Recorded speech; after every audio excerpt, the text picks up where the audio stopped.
A continuación vamos a ver aquellos logros que son bastante significativos en el desarrollo y diseño de los sistemas operativos. Vamos a hablar acerca de la figura de los procesos, qué es eso, cómo se representa dentro de un sistema operativo de una forma abstracta. Vamos a hablar un poco acerca de la gestión de la memoria. Vamos a hablar acerca de aquellos mecanismos que están relacionados con proteger la información y brindar seguridad al interior de un sistema operativo, y hablaremos muy rápidamente y de manera muy general acerca de la planificación y la gestión de los recursos. Por ahora vamos a hablar en términos bastante generales de los procesos. Un proceso lo podemos entender como un programa, y entendiendo un programa como el conjunto de bits, de ceros y unos que están almacenados en un dispositivo como un disco duro, pero que este programa dejó de estar en ese disco duro y pasó a estar en estado de ejecución. En esos términos, el programa ya no está en el disco duro, sino que está en memoria, y en ese momento que ya está en memoria se conoce como proceso. Cuando ese proceso está en la memoria, puede ser ejecutada por un procesador. El código o los binarios o los ceros y unos que están en un dispositivo de almacenamiento como un disco duro no pueden ser ejecutados por el procesador, deben ser llevados primero a la memoria RAM. Digamos que el sistema operativo debe encargarse de conmutar muy eficientemente entre los procesos que están en la memoria RAM ante posibles eventos. Entonces, el conmutar quiere decir que se puede intercambiar un proceso que está ejecutándose, se ejecuta en la CPU, y en algún momento, por algún evento que suceda, se puede sacar ese proceso de la CPU, llevarlo a la memoria RAM, y un proceso que está en memoria RAM llevarlo a la CPU. A este tipo de contexto de ejecución donde hay muchos procesos disponibles en la memoria se conoce como multiprogramación.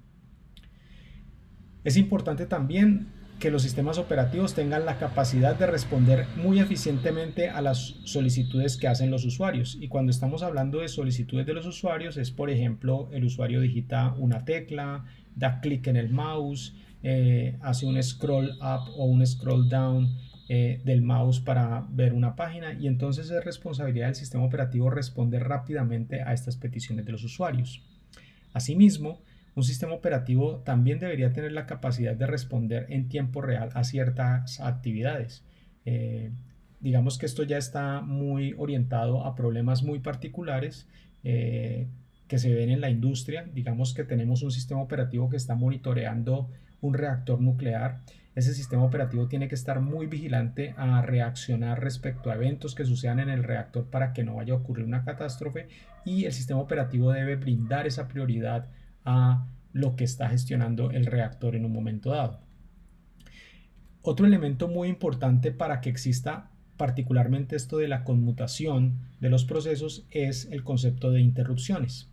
Las interrupciones entonces son eventos que pueden ocurrir dentro del proceso o pueden ser externas al proceso, y son esas interrupciones las que nos permiten tener esa capacidad de conmutar entre diferentes procesos que se encuentran en la memoria RAM. En esta gráfica vamos a hablar un poco, o en esta diapositiva vamos a hablar un poco acerca de lo que es el contexto de ejecución, y el contexto de ejecución lo podemos entender como aquellos elementos que requiere el procesador para poder correr un proceso. Entonces, para que un proceso se pueda ejecutar necesitamos tener algunos elementos como el program counter, que es ese registro que me dice cuál es la instrucción que se va a ejecutar en un momento dado y que esa instrucción pertenece al proceso que está en memoria. También tenemos los registros del procesador. Recuerden que en la CPU tenemos unos registros que es donde se almacena información que es accesible de forma muy rápida de parte del procesador.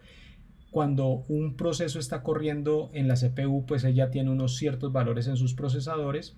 Esa información que está en esos procesadores en la CPU, en algún momento cuando se cambia de proceso, hay que llevarlos a la memoria RAM. Otro aspecto que también es importante y que tiene que ver más bien con el estado en la memoria RAM del proceso es lo que tiene que ver con los datos y con el código de ese proceso. Los datos pueden ser variables de tamaño dinámico, como por ejemplo un vector, una matriz, etcétera, etcétera. Entonces tenemos el contexto, que es como si fuera una fotografía del procesador, pero en memoria RAM. Los datos, que son datos que se generan dinámicamente durante la ejecución del proceso, y tenemos el código del proceso en sí, que es el código que estaba almacenado como ceros y unos en un dispositivo de almacenamiento y luego se llevan a memoria RAM. Otros aspectos que tenemos dentro de ese estado del proceso es, por ejemplo, la prioridad del proceso. No todos los procesos dentro de un sistema operativo tienen la misma prioridad.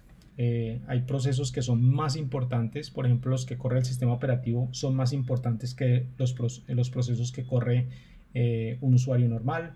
También otro elemento importante es saber quién corre un proceso para poder llevar esa contabilidad de qué tantos recursos consume un usuario. También debemos saber, por ejemplo, cuáles son esas regiones de memoria que han sido asignadas a un proceso en un momento determinado.